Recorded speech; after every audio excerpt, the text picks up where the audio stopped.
Well, I would say the thoughts of a merger initially were not even thoughts of a merger. They were thoughts of what would the future look like for St. Luke's in Manchester and Church of the Good Shepherd here in Town and Country. Well, our congregation is aging with very few, and I don't think that is just Good Shepherd or St. Luke's. I think we're seeing that all over our diocese and other denominations as well. So we were just, I won't say stagnant, but we weren't seeing the growth that we all expected and wanted to see in our church. I feel like maybe we were in a place where we felt like, you know, I hate to say this, but the writing was on the wall, that if we didn't do something, the church, you know, St. Luke's and Good Shepherd would be in a position where we were no longer going to exist. And we wanted to be, we were at a point where we felt like we could still be in control of our own destiny. So we needed to have that conversation and start the process so that we weren't forced, or we didn't find ourselves forced into a position where the choice was being made for us. Mm-hmm. And so we entered into this period as a group, working together, praying together, studying together, putting it all on the table, and then beginning to ask questions like, what could the future look like? And no scenario was off the table, even the ones that seemed crazy or, you know, out of left field. So when we began the discernment process, you know, I don't know that we really knew what to expect.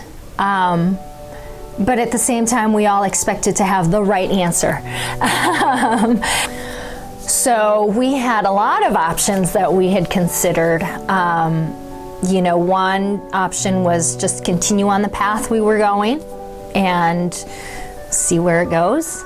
Another option was looking at other churches to merge with rather than partnering up with, you know, Good Shepherd and St. Luke's had already been in a partnership. We just considered maybe other churches might be good matches with us. And then another option that we had considered was simply shutting both churches down and everybody just kind of go on their own way. So it was a whole variety of options, that even ideas that we had never even considered. Everything was on the table. By the end of 2021, the group had a consensus that a merger in which the congregations would make the Good Shepherd facility their home took shape. I would say that St. Luke's giving up its space was, if not one of the hardest things, it was certainly, I think that was the hardest thing, if not one of the hardest things, yeah. I think there was a lot of identity attached to that space and a lot of memories. So it was very sentimental attachment that, you know, and I think it's human for us to have those kinds of attachments, and it's hard to let those go because you feel like you're losing a part of who you are. So yeah, I would say that was probably the hardest thing.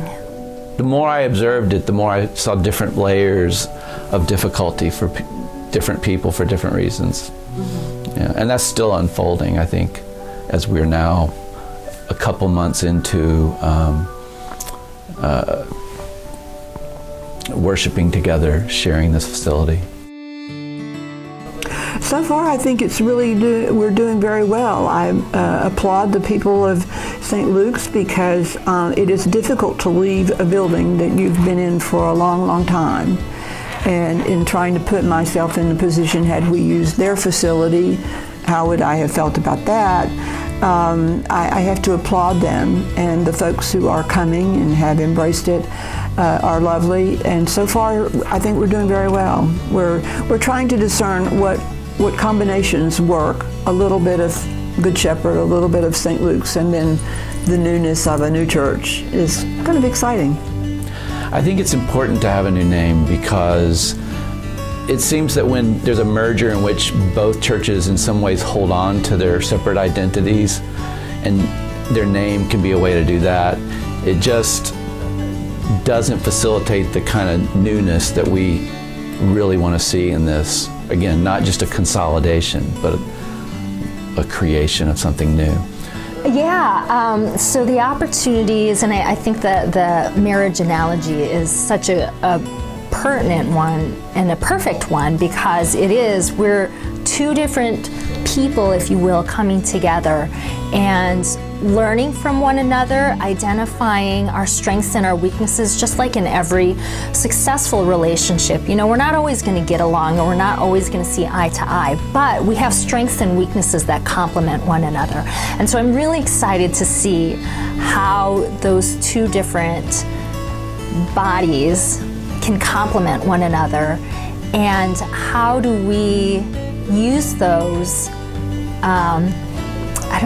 complementary abilities to do good in our community and have a bigger impact than when we were two separate entities.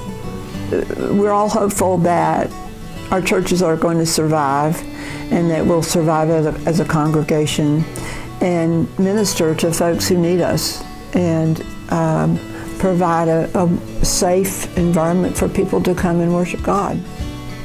The challenge is with how we recognize that we're doing this not for ourselves, but for the world and for those that are going to come after us. This is the nature of the church, right? We all build on the work of those that came before us. And there will be those that will come after this group of leaders, and they hopefully can look back on the years during COVID and just after COVID, that these two churches did something new. They dared to do something different and to challenge themselves to dream of a future that was going to be new.